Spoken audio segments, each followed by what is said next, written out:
كلنا عارفين الابراس اللي احنا بنضربها بالشبشب، ابراس كيوت بتاخد بالشبشب وهي ساكته وخلاص على كده. لكن عمرك سالت نفسك ايه هو اشرس برص في العالم؟ والله انا جبته لكم البرص دوت، وكمان هنعمل له بيئه مخصوصه ليه، هي البيئه اللي جنبي. الحلقه ديت انا مش عارف هتكون هي حلقه واحده ولا هتكون جزئين، لان انا الجزء بتاع النهارده اكيد هعمل لكم فيه كل الحوض، بس هيبقى فاضل ان احنا نضيف نباتات، لان انا قريت كتير ان هو بيقطع الزرع وبيبهدل الدنيا وبيلخبط الدنيا، ان هو من تاني او تالت اكبر برص في العالم، بيوصل حتى 40 سم، تخيل بقى. فبدايه كده انا بذكر الناس، عشان انتوا في حد قال لي ان احنا بننسى، فكرنا ما تنساش تعمل لايك للفيديو، لو الفيديو عجبك ما تنساش ان انت تشيره مع ناس صحابك، ولو عايز اي حاجه اكتبها لي تحت في التعليقات، لو في امكانيه ان انا اعملها هعمل. ويلا بينا نجهز بيت محدش جهزه في الشرق الاوسط كله لبرص التوكاي. يا جدعان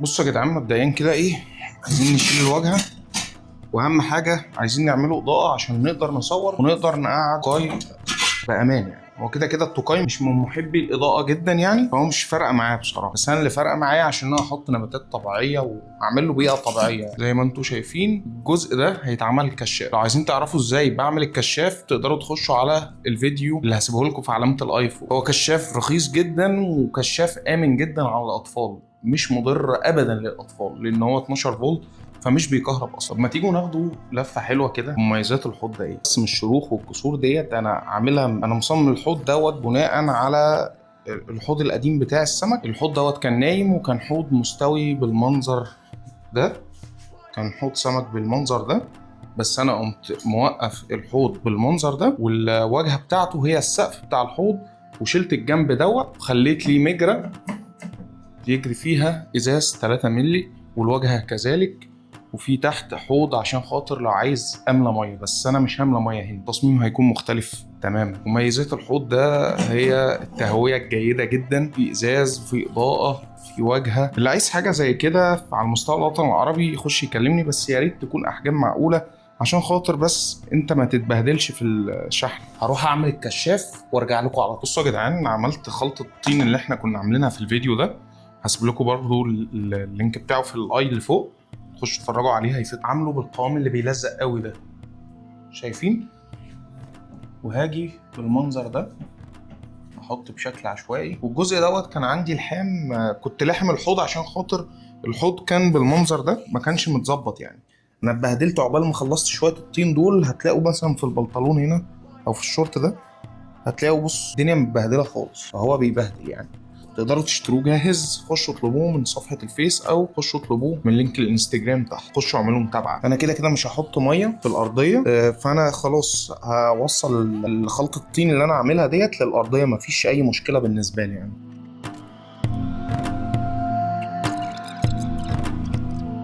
طيب انا الجنب دوت مش هحط فيه كامل عشان خاطر عايزه يديني شكل كده في دماغي.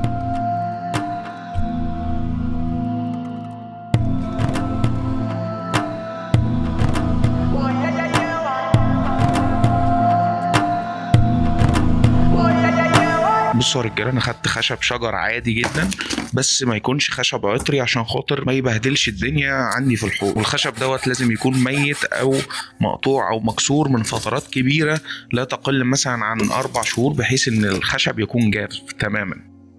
المهم يعني لجأت للطريقة الصعبة وفضلت أكسر فيه أضربه في الأرض عندي، والدنيا اتبهدلت على الآخر. ما تعملش اللي أنا بعمله، عشان أنا بصراحة ما كنتش عايز علامة المنشار او طريقه ان انت تنشر خشب بيكون باين قوي ان هي منشوره بشكل مستقيم كده، فبتبان ان هي مش طبيعيه. لا، الكسورات والحاجات ديت هي اللي بتبين الخشب طبيعي. بعدين رحت كده تحت الحنفيه، بهدلت برضو الحمام بسبب الطين اللي كان على الخشب، هتلاقوه في الارض عندي. وفي الاخر كبيت عليه كذا مره ميه بتغلي، ولازم تسموا الله وانتوا بترموا ميه بتغلي عشان ما حدش يتلبس على قفايا. فضلت احاول بقى بشتى الطرق ان انا عايز اعمل زي نظام شجره. الشجره ديت بتنمو من الجنب وفروعها راحت ناحيه الخلفيه. من حاجات الضروريه تاني الارضيه اللي انتوا هتحطوها حطوا خليط جزء من الرمل على 4 اجزاء من الكوكو بيت او البيتموس وربع جزء من الفحم. ده الحد الادنى عشان خاطر الزراعه وكده، وعشان خاطر تبقى برضو ايه. بعدين الخلفيه انا كنت عامل خلطه الطين تكون رطبه زياده عن اللزوم عشان خاطر لما ارش عليها البيتموس اللي انا حطيته يكون معانا بالمنظر اللي انتوا شايفينه ده. بعدين قمت منفض البيتموس من على الاخشاب عشان خاطر جنب. بعدين قمت غليت ورق الشجر، الدنيا هديت، وبعدين ابتديت ارشه في الارضيه محاكاه لغابه مطيره، لان الغابات المطيره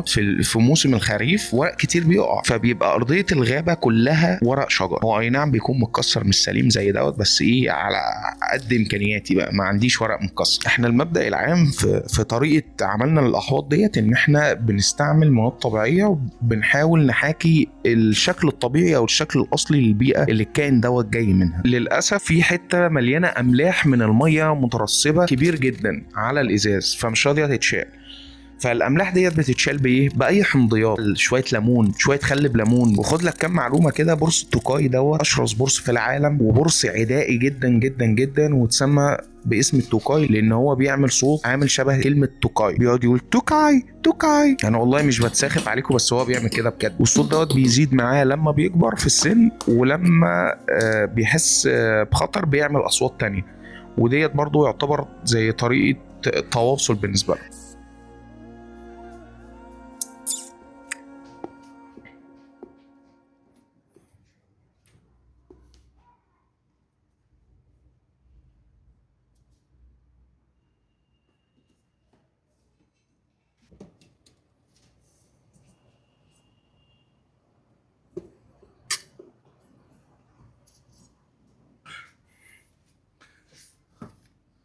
ما شاء الله ما شاء الله ما شاء الله، بسم الله ما شاء الله. يا جماعة قولوا ما شاء الله، عشان في 2 اخواته اللي انا كنت مطلعهم في الفيديو والله ماتوا، انا محنطهم اهو عشان اعرفكم.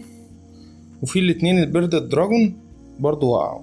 فيا جماعة قولوا ما شاء الله، عشان والله خسائر كبيرة عليا. انا اول ما نزلت الفيديو بتاعهم سقطوا حاجة ورا حاجة.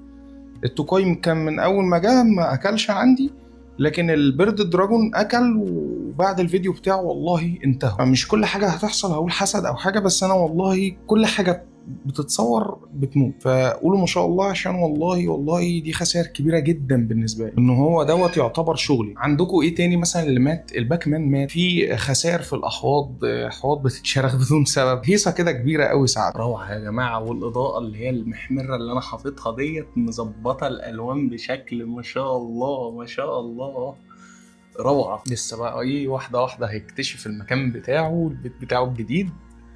الوضع هيكون جامد جامد باذن الله. ربنا يستر بس وما يحصلوش حاجه المعلم ده. عايز احط له طبق للاكل عشان خاطر احط له الدود في المنطقه اللي تحت وسط اوراق الاشجار كده. والميه بالنسبه له انا كده كده هرش الحوض وهرش الخشب، هو هيشرب من قطرات لغايه لما يشد شويه. هبتدي ان انا اعمل له طبق مخصوص للميه. طيب شوفوا يا جدعان، انا برضو مش هخلي الموضوع يخلص على كده، هخلي الموضوع اقوى من كده بكتير. هحط هنا شريطين ليد، لان هو الحوض دوت هيكون محطوط في زاويه في الاوضه اللي هيتحط فيها. فانا هحط هنا شريطين ليد وهنا 2 ليد عشان خاطر يعني يديني انعكاس ابن لذينه. هفرجكم عليه دلوقتي. طيب هجيب الشرايط دي كده بسهوله، بكل سهوله ولا ايه؟ الحركه ديت لو تفتكروا انا كنت عاملها في حوض البيئه المصريه. عموما انا بهدلت الشقه اللي انا قاعد فيها بسبب ان انا اعمل الحوض ده بسرعه. في بيتموس في كل حته، في خشب في كل حته، في اشجار، لحاء الشجر ده في كل حته، وهيصه كبيره يعني قوي ساعات. عايز ايه اصلا ده كده اهو بالمنظر ده تمام. وهنيجي الجنب التاني نقوم شادين شده حلوه. الشغله بقى والتركايه فين؟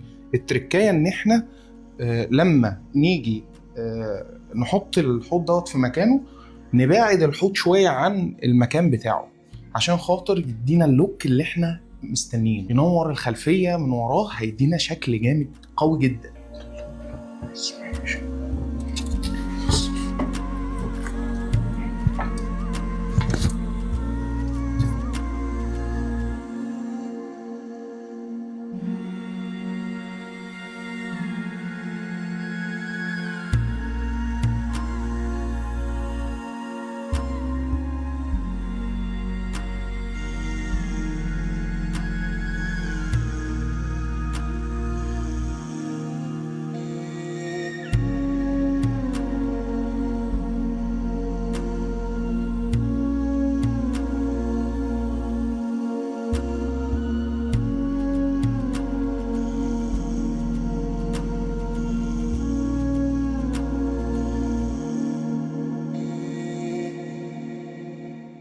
صديقي ان انت تفضل قاعد لغاية هنا، اظن ان الفيديو ده عجبك جدا، وانا والله بشكرك جدا ان انت قاعد لغاية دلوقتي. ما تنساش لو انت مثلا قاعد لغاية دلوقتي اكتب مثلا حط الايموجي اللي هو بنضارات دوت، عشان خاطر ايه دي تبقى سين ما بيني وما بينك، اعرف مين اللي كمل، كام واحد كمل للاخر. وفي الاخر برضه حابب اقول لكم ان انا يعني انا باجي مثلا ايه رتم الفيديو هتلاقوه سريع، بس باجي في الاخر بفضفض معاكم يعني.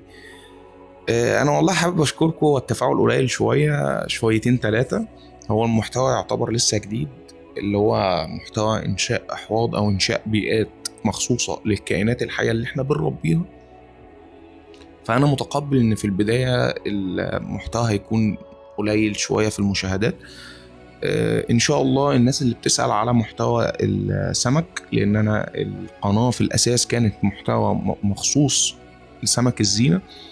انا هوايتي بحب كل ما هو في الطبيعة، فان شاء الله يعني انا ضفت دوت بقى، ابتديت ان انا ابين لكم هواياتي اللي بجد. وهقول لك تاني، لو عجبك الفيديو ما تنساش تحط لايك، وما تنساش تشير الفيديو دوت مع ناس صحابك. وفي النهاية ما تنساش ان المحنة ما زالت شغالة، ما تنساش تدعي لاخواتك بالنصر، تدعي لنفسنا احنا بالرحمة، ما تنساش ان انا اعلمك لغة الطبيعة.